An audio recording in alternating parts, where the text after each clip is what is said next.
There are isolated farms and cottages in the marsh landscape, but most settlements in the Broads sit on the edges of the floodplain. Waterside villages are often clustered around a communal access point to a river or broad, or at one of the river crossing points. Medieval churches reflect long-established settlements and often indicate the slightly higher ground away from flood risk. On this higher ground, roads tend to run parallel to the rivers and are further focal points for settlements that are perhaps located just above the floodplain, but with access to the water by lanes or tracks. For thousands of years, the waterways were vital trading and transport routes, with traditional riverside industries such as boat building and eel catching. Early waterside settlers made use of the abundant fish and fowl, and the rivers helped with defence. Traditional building materials for residential properties, including brick, flint and thatch, often seen and frequently locally sourced.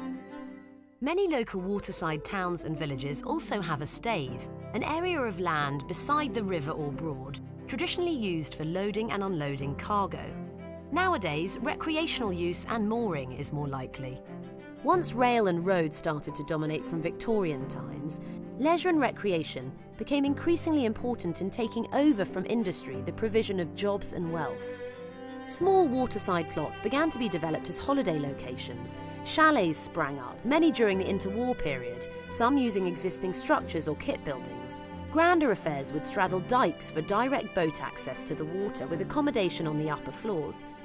As holidaymakers have come to want all the mod cons of home while afloat, marinas, boatyards and moorings have flourished, although traditional sailing craft and small canoes are still an important part of life on the Broads.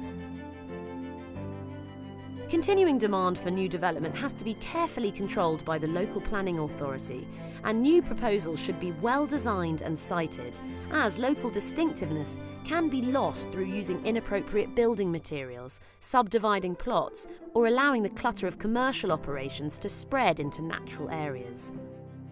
With 95% of the Broads in the floodplain, our changing climate and rising sea level is increasing the risk of local flooding, constraining new development, and resulting in existing properties in high-risk areas needing to find new approaches to flood protection, whether by adapting individual buildings or finding ways to divert excess water where it will have minimal risk to life and property.